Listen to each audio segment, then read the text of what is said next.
Bonjour les amis, j'espère que vous vous portez bien ce jeudi. Nous sommes le 2 mars, ça fait 16 jours maintenant qu'on est confiné à la maison, qu'on essaye de vivre le mieux possible et de rester dans cette communion fraternelle les uns avec les autres, aussi dans l'intercession, aussi dans l'écoute de la parole. On veut s'appuyer toujours et encore sur les promesses du Seigneur, parce qu'il nous donne des promesses sur lesquelles nous pouvons construire notre vie, bâtir notre confinement et puis permettre aussi au Seigneur de transformer notre existence. Et nous continuons aussi à prier pour nos frères et sœurs qui sont malades.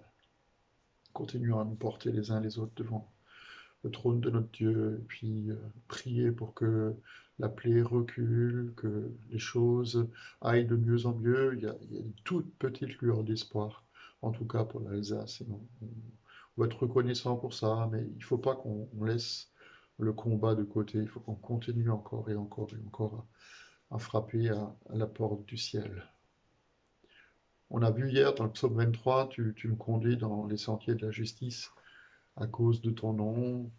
Quand je marche dans la vallée, la sombre vallée de l'ombre de la mort, je ne crains aucun mal, car tu es avec moi. Cette vallée sombre, c'est aussi une vallée de tristesse. C'est, comme le dit l'Hébreu, c'est la vallée de la tristesse, mais qui n'est pas juste superficielle, mais c'est vraiment la tristesse profonde. Et c'est vraiment pas, je l'ai dit, je l'ai rappelé hier, c'est pas une promenade de santé. On n'est pas là en train de siffloter sur un chemin de montagne ou sur un sentier dans la forêt. Euh, c'est un chemin qui est compliqué.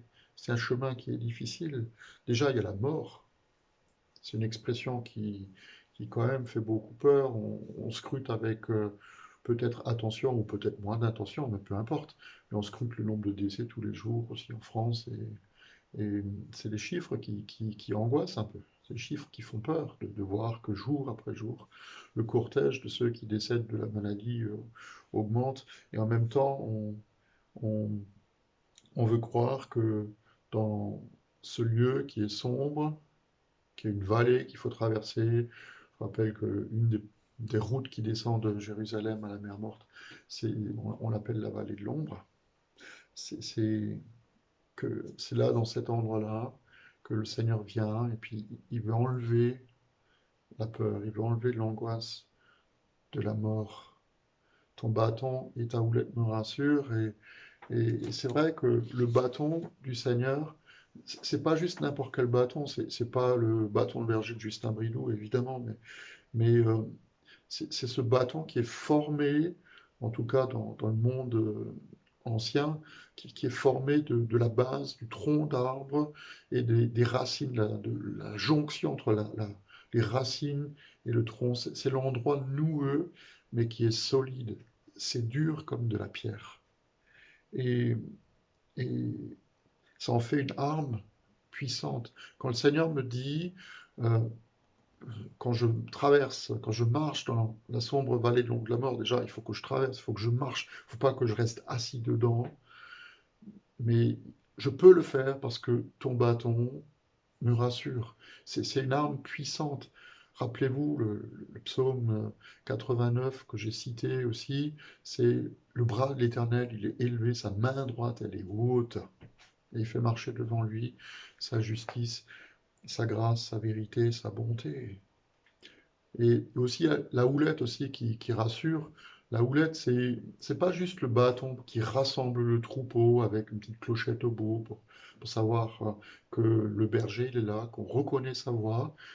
Mais la houlette, c'est aussi le symbole de quelque chose qui est tendre. Vous savez qu'un berger, quand il assiste à la naissance euh, de brebis, de petits moutons, d'agneaux, il ne peut pas les prendre dans ses bras parce que sinon la mère va les rejeter.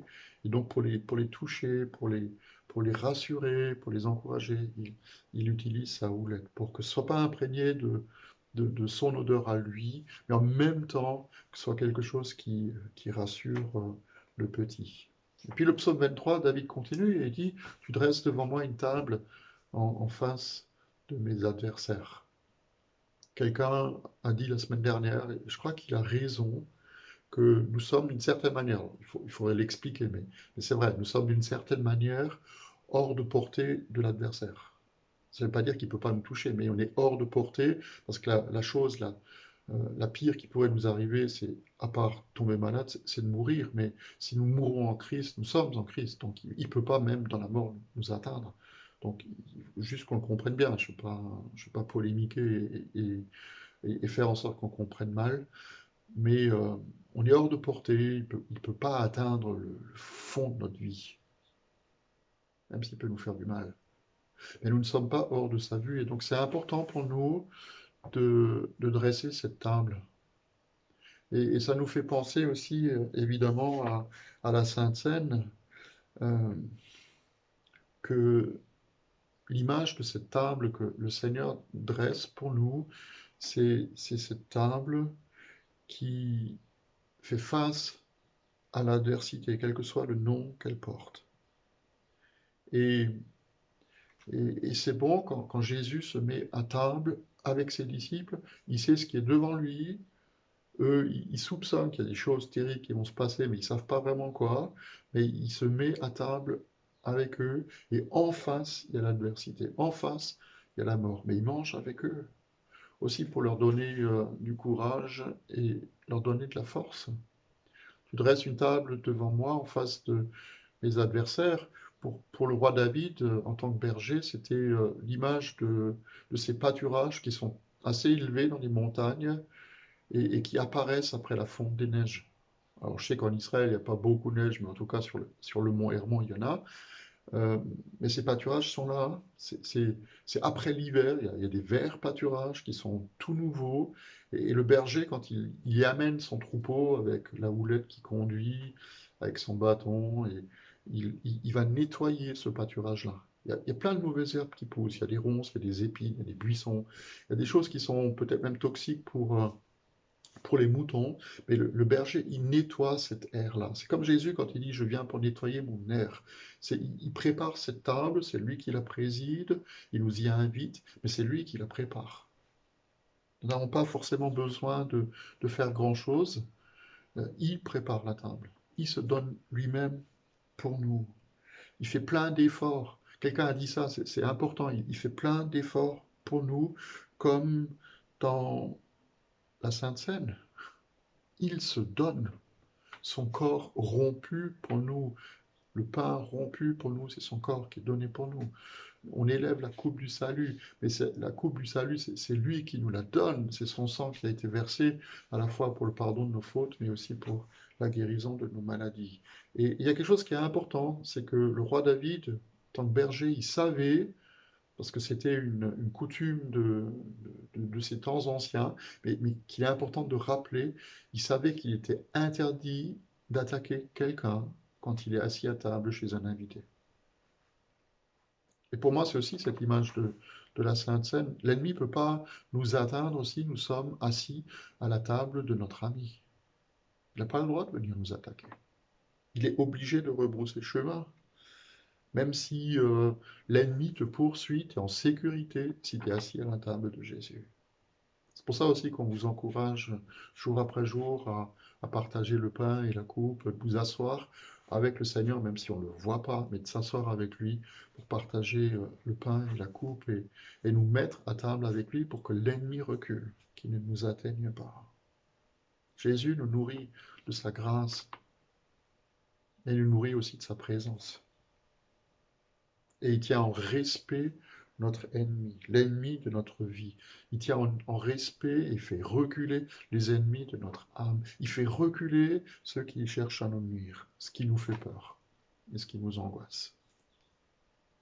Alors, puissions-nous toujours, on va le faire aussi dimanche matin en culte, puissions-nous toujours nous mettre à la table du Seigneur qu'il dresse en face de l'adversaire. Goûtons au pâturage bon qu'il a préparé pour nous.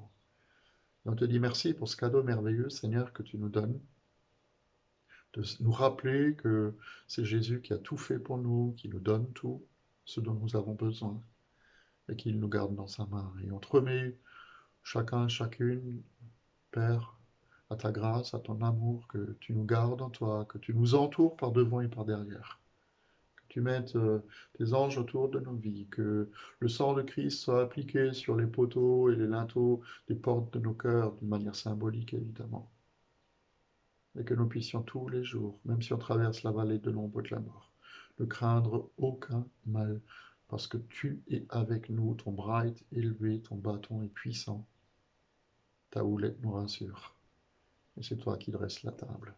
Merci de continuer à le faire pour chacun d'entre nous, dans le nom de Jésus. Amen. Je vous donne rendez-vous demain matin. Je vous rappelle qu'il y a rendez-vous aussi d'intercession tous les matins à 9 heures sur Zoom. Vous trouverez toutes les informations dont vous avez besoin sur la page Facebook de l'Église protestante d'Ibringen. Et puis je vous souhaite une bonne fin de journée. Et puis soyez bénis, soyez en sécurité, restez chez vous et que le Seigneur vous garde. À demain.